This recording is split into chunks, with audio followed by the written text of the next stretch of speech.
Joining me today is the legendary book designer and writer behind projects like Batman Death by Design with Dave Taylor, Mythology and Marvelocity with Alex Ross, Batman Animated and Dark Knight, a true Batman story with Paul Dini, and most recently, the Avengers, the Veracity Trap with artist Michael Cho over at Abrams Books. It is my absolute honor to welcome Chip Kidd onto the Oblivion Bar Podcast. Well, thank you very much. I appreciate that. Glad to be here. Absolutely. Chip, what an honor. As I said there in the intro, so great to have you here.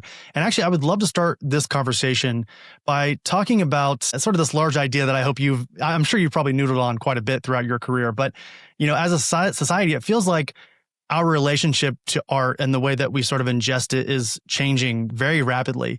And how, like you, I believe, books in their many form can and should act as art objects. And you once said, I think it was maybe possibly in a TED Talk or maybe it was a podcast interview. I can't remember exactly where it was. But you said that ebooks lack thingness, sort of like in quotation, thingness. Correct. And the books you've worked on throughout your career, they all feel like candidates that you could just sort of take off the shelf and study for a bit. So my question for you, first question here, Chip, is with the convenience of digital here in 2025, do you also fear that we are beyond the point of return when it comes to our relationship to physical media as art objects? I don't really. Because I see it from the perspective of a publisher. Mm-hmm. We're publishing as many books as we ever have, and people are buying them. Mm-hmm. Ebooks still only account for something like 7% of our sales. So I don't know how else to answer that. Like I try to make the reading experience a physical thing for the reader, for them to hold it in their hands and smell the ink and pace it their own way. So, the latest book is the Veracity Trap. Well, it's not like Abrams said, you know what, this is going to be ebook only. They never say that. And we at Pantheon never say that. In fact, most of our graphic novels are not available as ebooks, because the artists don't want that. Mm-hmm. I don't know if that answers your question. No, absolutely it does. I think it sort of just like reaffirms what I've been thinking as well. I'm a huge physical media collector, both with film and with books. And as you said, there is this sort of magic that goes to just holding it in your hands. And I also think of like this idea of like, I fear that we're getting to this point now where we just sort of read/watch whatever's in front of us, whatever the streaming services want to put on their service or whatever is sort of popular among like book talk. I don't even know if you know what that is, but like TikTok has like their own little fan club of like books and comics. And usually it's like whatever the influencers are reading, that's what, the youth are reading. And I'm saying youth as a 30-year-old. I shouldn't be saying youth. I'm not that much older than them. But point being is that I'm just sort of worried that like the day and age of, having a collection and I know you and I are sort of this mind of like, that's something that we just do inherently, but I'm sort of nervous that like our attachment to physical media is sort of waning. And I just want to sort of get your thoughts on that. And sort of, I basically want you to reassure me, I guess is what I want to, Chip. All right. Well, let me reassure you. As somebody who's literally more than twice your age, like I said, I work in the physical book business, both as part of my day job as an editor at large for graphic novels for Pantheon, and also as a freelancer. The Avengers in the Veracity Trap is a freelance job. We're like I said, we're publishing as many, if not more, books than we ever have. People are buying them, and I don't know how else to say it. You're basically telling me to stop being so pessimistic, and I should. I totally agree. I am. Yeah.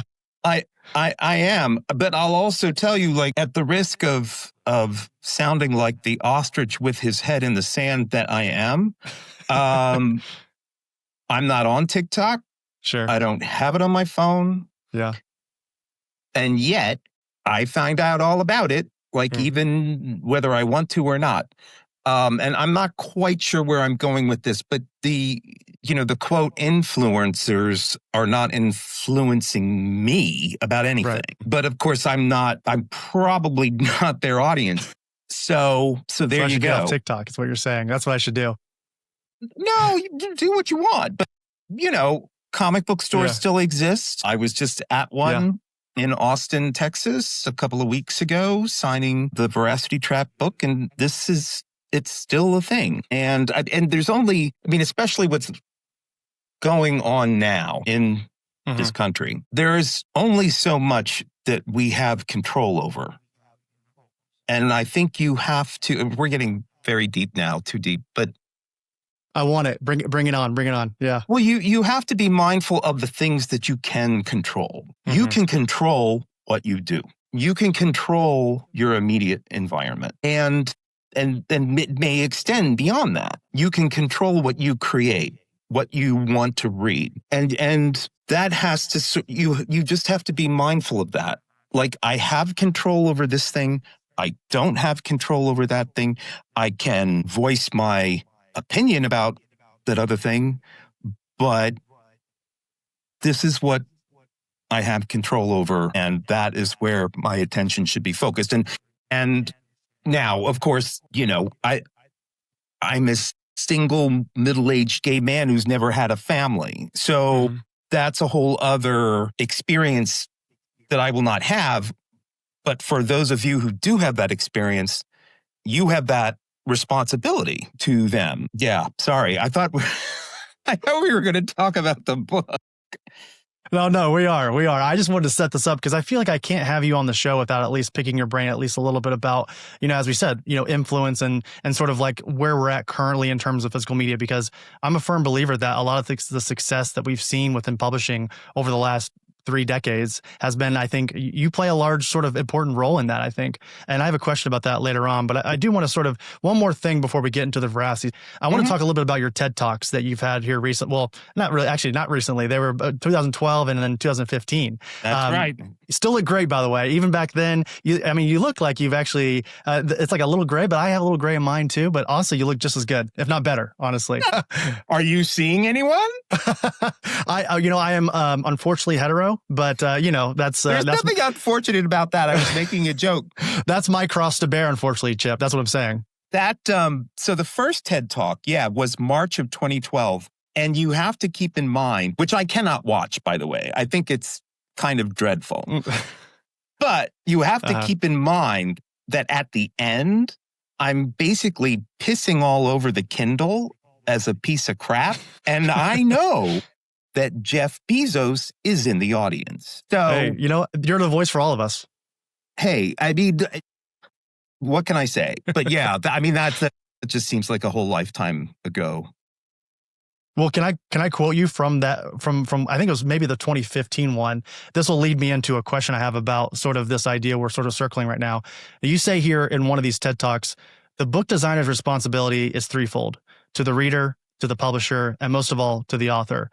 I am not responsible for the content of the book. That's the author's job. But at the same time, I am responsible for what the content looks like. And I found that really fascinating. So I want to ask you, and this sort of ties into veracity. When you're both the writer and the designer of a book, similar as you are to the Avengers and the Veracity Trap, do you still approach those responsibilities separately in sort of how you're speaking there in that TED Talk? That's a good question, because now we're talking about authorship, which I was not in that talk. I was talking about the presentation of the authorship. So it's a different, I want to say, problem to solve, or what.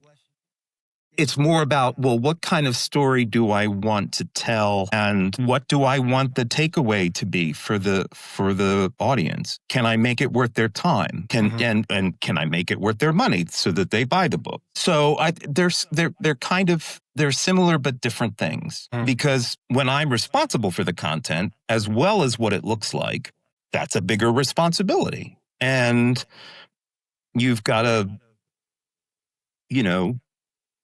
juggle all that, or thread the needle, if you want to use another cliche, and you want to try to do the best you can at all of it. Sure. And you, Michael, absolutely kill with this too. I think it's pretty apparent from the beginning that as soon as it really pops, I think, on the shelf. As soon as you see Veracity Trap on the shelf, it is that sort of orange and of course Michael Cho's art, all that together. And of course the font, and I love a thing that you guys do with the dust jacket as well. Okay, great job with that.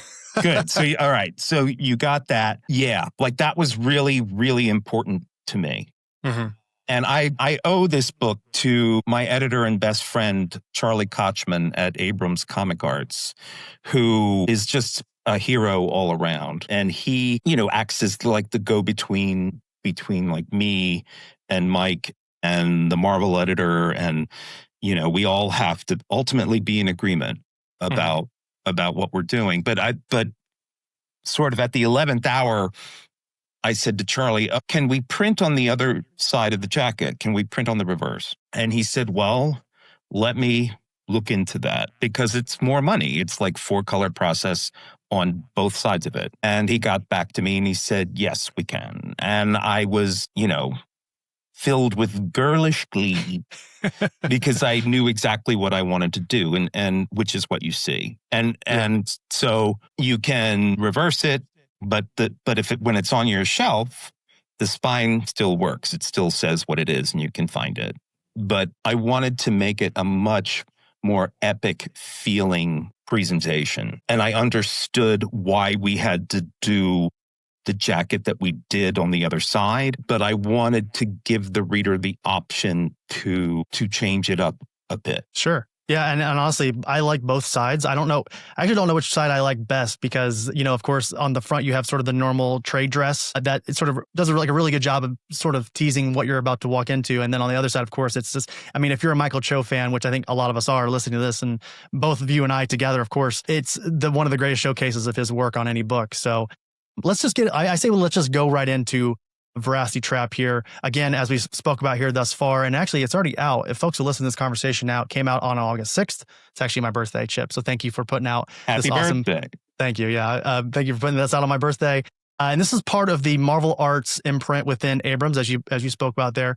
And I'll do sort of a brief synopsis here, just to sort of, prime the listener here. So it all starts with an epic battle in Asgard as Loki, the god of mischief, comes into possession of a weapon of unimaginable power and assembles an army of otherworldly monsters in an effort to carry out his evil plans.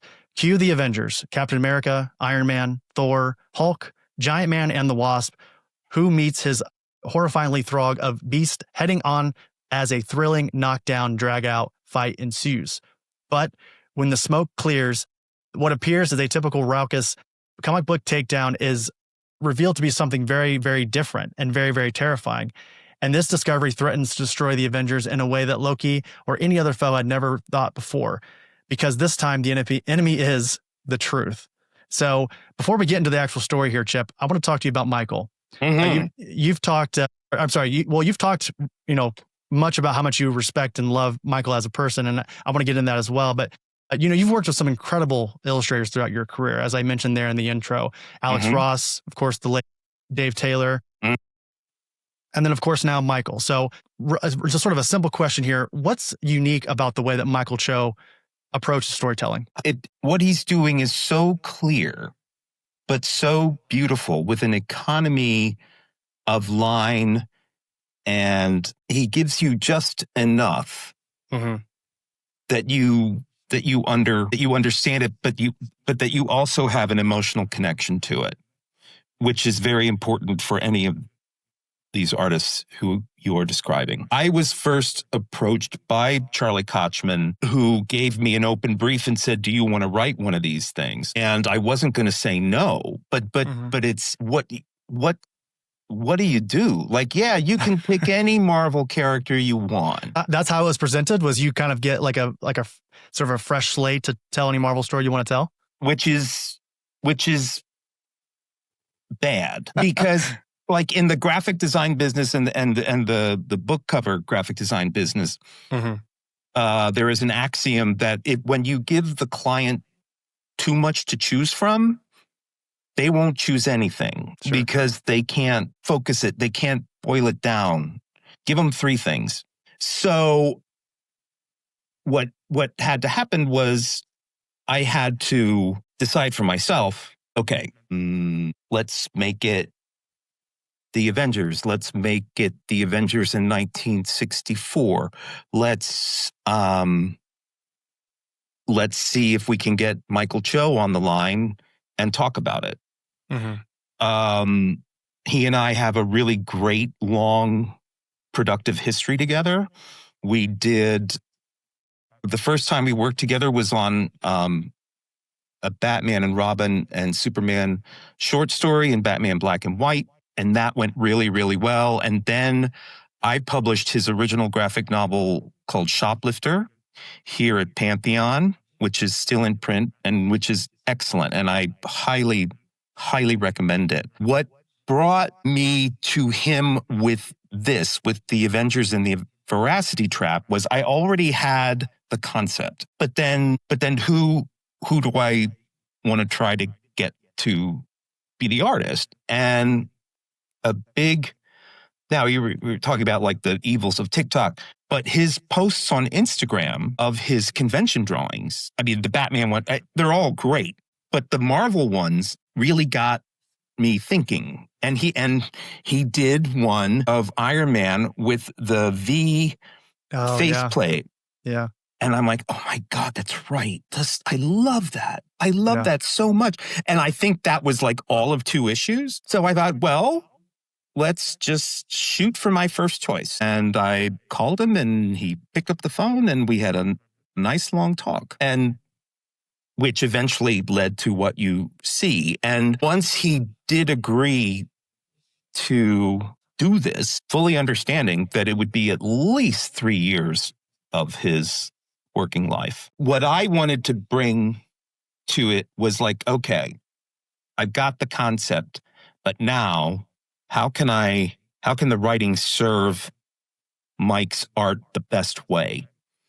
I haven't written much comic book material, but in each case, I knew who the artist was. Tony Millionaire, Michael Cho, Alex Ross. And you write to what they can do and what they do really well. And what I'm thrilled about with this is, yes, Mike has done dozens of brilliant, gorgeous graphic design covers for Marvel Comics.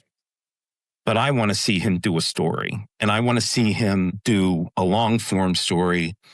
And I want his abilities to shine.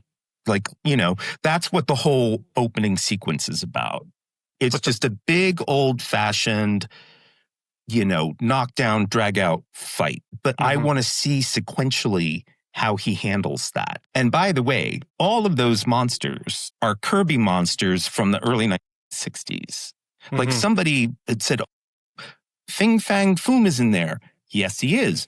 But all the rest of them, those are also Kirby monsters that previously existed. And that was once I got fixated on that, that was very important to me, because those comics appeared before Fantastic Four #1. And there's just this outrageous sense of like fun and weirdness and look at this big damn thing that's gonna like crush us all, and how do we defeat it?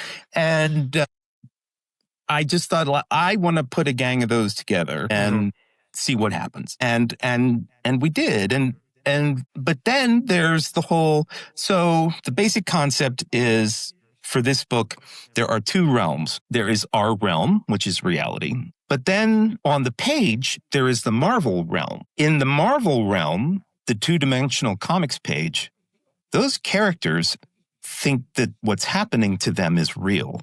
And they think that they have free will, and they think that they can control what they're saying, what they're doing, how they're going to try and defeat the enemy, the bad guys. And it's just what would happen if, in this case, Loki creates this portal so that if they go through it, if he can trick them into going through it, when they come out on the other side, they'll understand what they are, and as in their drawings. And then there's this whole like 3-page soliloquy by Thor, who's trying to explain to the rest of them, to the rest of the team, like what he has discovered. And I think it's both hilarious, but also in its own way kind of profound, to the point where he says, even these words I'm speaking to you were written by somebody else. And it's not the first time that anybody's ever done this by a stretch. But I think what we were able to do with it, I'm hoping, is in its own way unique.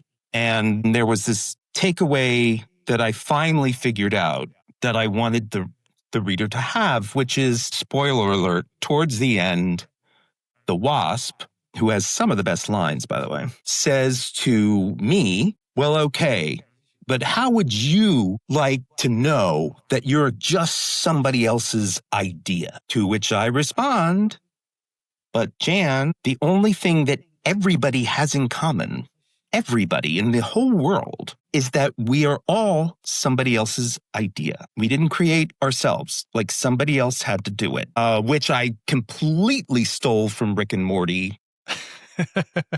When at the one episode at the end, he says to Summer, asks to be born. Right. Let's watch TV. And yeah, I completely stole that. But but I'm sure that the writers of Rick and Morty stole it from somebody else, and that's okay. So yeah, I mean, I really wanted this to, it's a delivery system for Mike's art and how good he is. And, you know, attention must be paid, because I really think that he is of the very, very best working in the comic book industry now. But like, nobody given him the chance to do a whole story. And that's what we were able to do. Yeah, and thank you for that. I think a lot of us that are longtime Michael Cho fans will tell you that. I think a lot of us have been sort of begging for some sequentials, you know, some panels from this guy, because obviously his covers are incredible. And like you said, I'll echo it. He's one of the best. And it was sort of funny to me, though, I think, with the Veracity Trap, that, you know, as you said, it is sort of fashioned as this Silver Age tale, you know, for a long time too, even in the Silver Age going into like modern. It felt like comic creators had they had to like sort of subtly put themselves into their work, you know, because to be honest, and I think you would probably agree with this, that, you know, comics for a long time, it was disposable trash for kids. Like that's sort of the way they even saw it, I think, to a certain extent. Yes. But then, you know, you fast forward to 2025 with this work with you and Michael, and you guys, in the most meta way possible, have put yourselves into this story. So I'm sort of curious, was it difficult for you both, or for you, when you sort of came up with this idea, in striking that balance between playfully inserting yourself into this story and also at the same time staying true, but to the story that you and Michael wanted to tell? Well, so backing up a bit, Alex Ross is an executive editor on this series of Marvel Arts for Abrams Comic Arts, and he's very involved. And I remember early on, we had a Zoom meeting of Alex, Charlie Kochman, me, and Mike Cho. Mm-hmm. Mm-hmm. And Alex, as he is wont to do, pulled up every instance of me writing a comic book story that also has me in it.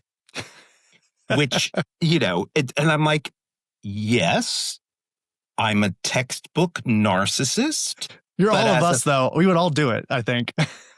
As a fan, I want to meet these characters. And I know that sounds ridiculous, but it's a way to do that. And I know that the Avengers book gets a bit speechy at the end, but that was our chance to do that, which was to say thank you to everyone. And I mean, who we're really saying thank you to is, of course, Stan Lee and Jack Kirby. But in the book, we're saying thank you to the characters, because we want them to feel that they are real, and that once we go back through this portal at the end, we will destroy it and they won't remember any of it. So, yeah, so I just spoiled the whole thing. Well, I don't think as this story is warm, it feels like a hug, kind of like I loved reading it. But I will say, and I think you may agree with me, I think this is a book that you sort of have to experience and you have to hold in your hand, like we said before. Like, this is a book that you could totally know every story beat. But I think the true enjoyment to be found with it is actually experiencing it and seeing Michael's sequentials and sort of seeing this loose storyline that we're laying out here. Yeah. I mean, I wanted to make it into something that the reader would feel they would want to read again and again, because there are like certain revelations in it where you think, well, wait a minute, like that doesn't hold up. But then hopefully if you go back and read it again from the beginning, you'll be like, oh, okay. And I should mention here that Michael also colored it, which was a huge thing, and it was a huge undertaking, and he wasn't going to do it originally because he didn't think that he would have the time. He has a family. He has to support them. We got paid for doing this book, but it's like not, it's not like a yearly salary where you can do that. Meaning he had to keep up his freelance illustration work. As in, I'm not going to have time to color this because it's to do this properly is going to be very intensive work. Well, once he had drawn everything, he decided, I can't hand this over to somebody else to color it. I have to do it myself. And he did a spectacular job, because there's this effect in it where when characters are going from the one realm to the other, that has to be handled very specifically, like a drawing that's being undrawn and then is being drawn again, if that makes any sense. Yeah, it's like sort of colored with the inks and everything on the outsides. As you get closer to the middle, it sort of turns into the sequentials, just pencils. And as we get closer even, it sort of turns like almost like radio, like the color, like the 3-color process starts to sort of maneuver around. And in the middle, it's sort of like this whiteness, right? Is that the panel you're talking about? Yeah. Yeah, and it's incredible. And I'm just curious really quickly, what was your response because when Michael said that he needed to color it, because from my understanding, and when we talk to a lot of creators here on the show, I think most artists who have the ability generally want to color their own work because it's like they're fully realized, work. There it is. Like I did all of this, Mm-hmm. And as you said, and for a lot of folks, that's hard, right? That's tough to do all of that in like a deadline space. What was your response whenever Michael said that he was going to color it? Well, I mean, I was thrilled to hear it. Yeah. I don't know how else to say it, but again, like in my quote day job at Pantheon, everybody I publish colors their own work. So Chris Ware, Art Spiegelman, Charles Burns, David Mazzucchelli, Maurice Velacoup, and the latest one, Anders Nielsen, Tongues by Anders Nielsen. I have that. I'm excited to read that. Oh my God. It's one of the best design books too, I should say as well. And that's all him. Yeah. And that's like with Chris Ware, like he's as great as a designer as he is an artist. Tongues just blows me away. It's shocking. And it's only volume 1. That was a sight unseen, buy right off the rack at my local comic shop. It's one of those ones, as we were speaking about with Veracity Trap as well. You see it on the shelf and it really pops, right? Like, but not in like the same way. Veracity Trap is like very colorful and it's very, boom, there it is. Like you see the Kirby crackles and all that. But with Tongues, we don't have to make this into a Tongues conversation, but like, hey, I am fine with that. I am fine with that. I love that book. I'm so proud to publish it, and I'm so proud of him. And he's a great guy too, Anders Nielsen. Yeah. Well, let me get back to this. Basically, there's this panel here in the book where you and Michael sort of have, or at least I'll say Michael has like some doubts about the story's direction, right? Yes. And you sort of reassure him in that moment. And then obviously a lot of the Avengers stuff starts happening around that time. So I was just curious, was that scene based on a real life back and forth that you and Michael had together? Yes, it was. This was a setup for you to like go into that. How dare you ask? It was an attempt to head all of this stuff off at the pass. Sure. If that makes any sense. Like, okay, so let's immediately address what the reader just saw. And so, I mean, but no, it wasn't a conversation that we actually had. It was me writing a script as if we had that conversation, so that I don't know if this meta thing is working. People have done this before. And I'm like, no, you're knocking it out of the park. Wait till you see where this is going. And, oh yeah, but why the monsters? Well, this is why. And, blah, blah, blah. And then in the middle of that conversation, it's like, oh, wait, did you hear that? it's just fan fun. It's like, hey, we can kind of do whatever we want, and this is what we're going to do. But I did want to, I wanted to answer to all that. And our editor at Marvel was a guy named Tom Brevoort, who was just amazing. And one of the all-time greats. Yeah, no, he was fantastic. But I would get notes from him where he's like, you need to explain what the Veracity Vortex is for and why he creates it. Because when you're writing anything, like whether it's a novel or I imagine a script for a TV show or a film, or in this case, like, well, of course I know what it's for. Yeah. What kind of question is that? It's like, well, yeah, but you've got to inform the reader. Like in this case, spell it out. Yeah. Like Thor's asking Loki, like, why did you create this and what does it do? And he was right. And Tom was right. And that's what an editor is for. It's because the writer gets so myopic about it, if that's the right word. Like they're familiar with why they are writing what they're writing, but sometimes then it's unclear to the reader. Sure. And in this case, we just had to cover all the bases. Like, yeah, that's why he would do this. Okay. Yeah. I think that sort of plays into another reason why I love this book, because I think you could easily hand Veracity Trap to a 4-year-old. Yes. And they'll love it, right? And then, of course, I'm 30. I love it. And I think we could maybe love it. We'll love it for some similar reasons, but I think we'll also love it for very different reasons based on like what you and Michael are going through in this story as characters within it, right? Not only as characters within it, but also as the creators of it. It is sort of this fun sort of, again, vortex of ideals and themes and all these things. It actually, honestly, is just one of those things that as I was reading it, as I said a moment ago, and I apologize if I'm buttering you up too much, but it was just sort of it was like a warm hug. Like, you know what I mean? Like it did all the right things. It was playing all the right notes for me. It was the perfect amount. And then I'm sure that Tom had something to do with this, but I'm sure a lot of the credit can go to both you and Michael, but it was like that perfect mixture of like Silver Age ham, but like a little bit of modern seriousness that we can all sort of take from. Yeah, so, absolutely. Yeah. Well, Chip, one final question for you here before I get you out of here. And, again, it's been such an honor to have you here on the podcast. I want to refer to a quote, or at least a passage, as I was reading your book here. Well, not your book. It's actually, and I hope I'm saying this correctly. It's Veronique Vanaye. Is that how you say her name? Veronique Vienne. That book is probably older than you are.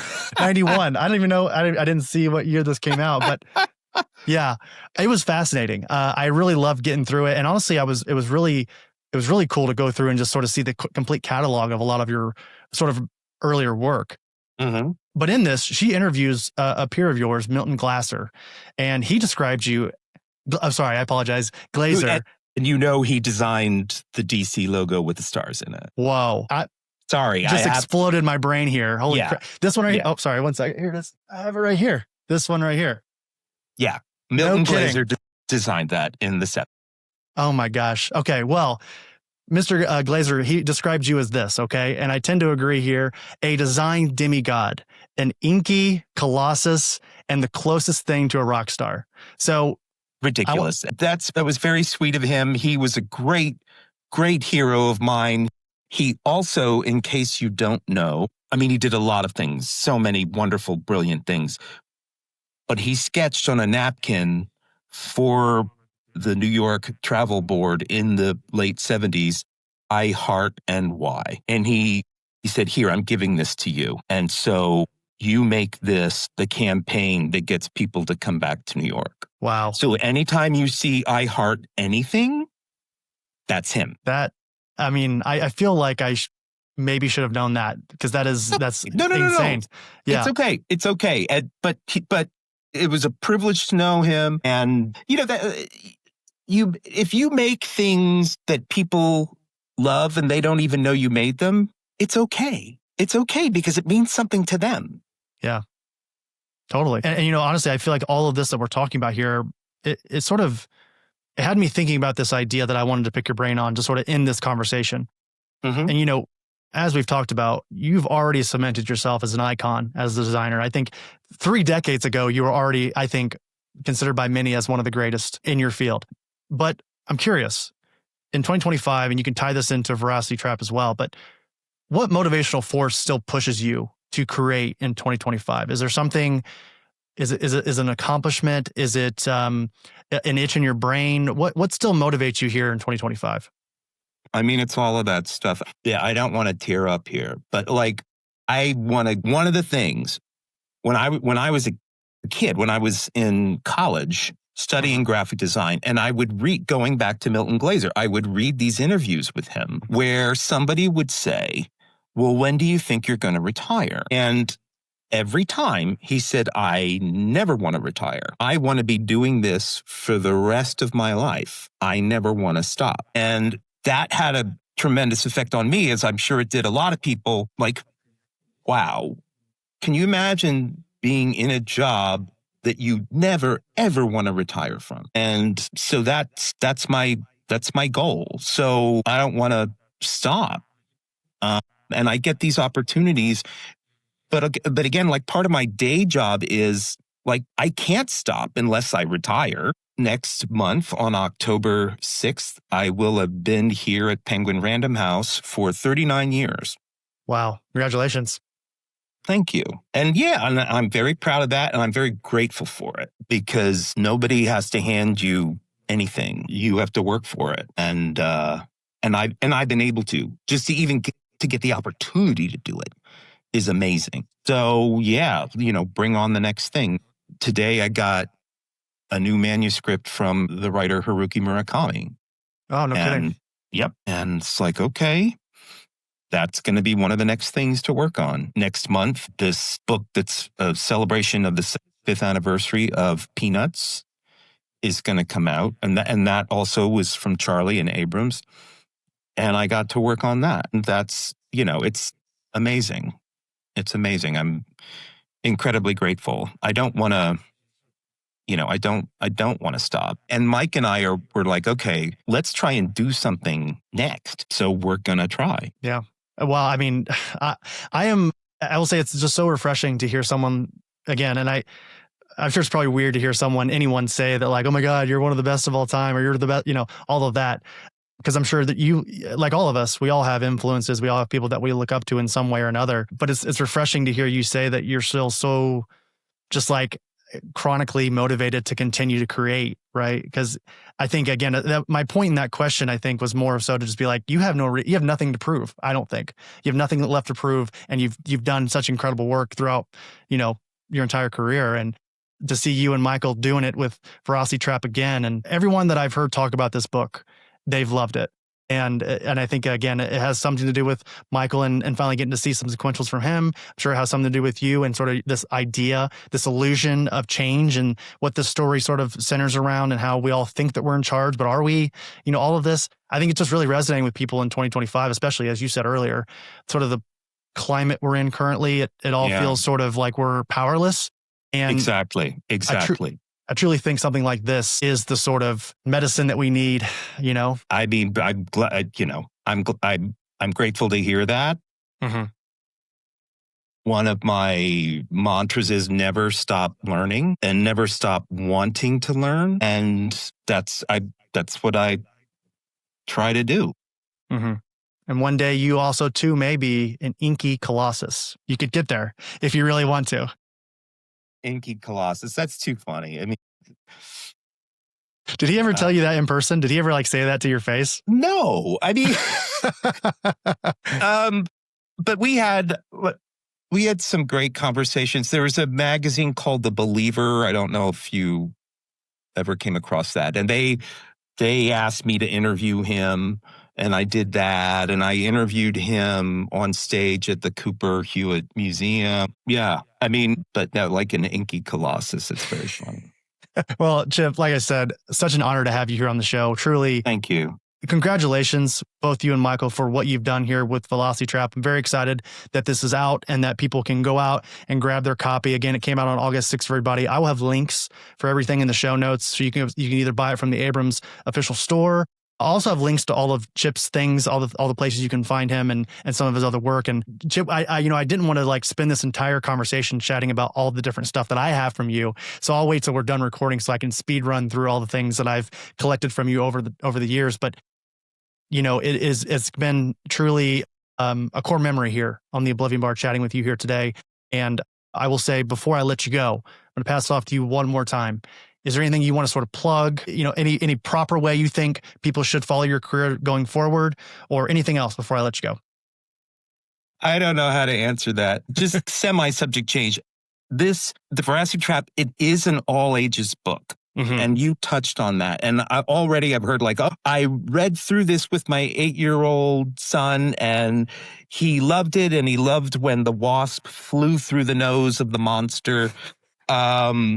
It's like, yeah. And if this can be a gateway for another generation to enjoy and learn about these characters, that would be great. But there also is it's like the Looney Tunes cartoon, Duck Amuck, which, oh yeah, this is also that was a big inspiration on this. When you're a kid, you view that a certain way, and Peanuts is the same way. You view it a certain way when you're a kid. But then when you grow into an adult and you read it again, you're like, okay, yeah, no, I sort of didn't understand that when I was a child. And now I do. Mm-hmm. And I mean that in a good, profound way, but often it can be, like I remember as a kid, and I'm sorry, I know you want to go, but No, I don't want to go. I was just trying to be courteous to your time. So please keep going. As a kid, like watch in a Peanuts strip, like Snoopy watching a leaf fall from the tree onto the ground. Mm-hmm. And that's it. And I'm like, the 8-year-old me is like, what is that? What is that? But then you eventually understand what that is. And yeah, like I don't know if this book is going to be that profound, but we wanted to put everything we had into it and make it into as great an experience for the reader as we could. And I think that this is an incredible gateway into that world. I think, comics as a medium is a great gateway into, I think, art and reading. It was for me. I don't think I would be an appreciator of all types of different art, not just comics and reading, but like my appreciation for art started with comics. And I think that books like Velocity Trap, I think, could be an easy sort of poster child for, hey, like this is why comics are really cool. You hand it to someone who's never read a comic, or you hand it to your younger niece or brother or sister or whomever, and you go, hey, like this is why I love comics right here, bam. And they can sort of appreciate it in the same way, hopefully, that you can. So totally agree there. And I think, I guess if I'm reassuring you here now, I will 100%, undeniably put this in the hands of someone who I think should get into comics, because that's the kind of power it has. So, well, Chip, thank you. And I'll tell you what, next time that you and Michael have something going on, I'll reach out to your team. We'll get you back on here to talk about it, because I need more time with you. I want to talk more about not just whatever that project ends up becoming, but also you and your. Oh, well, thank you. I appreciate that. And thank you for taking the time. Thank you.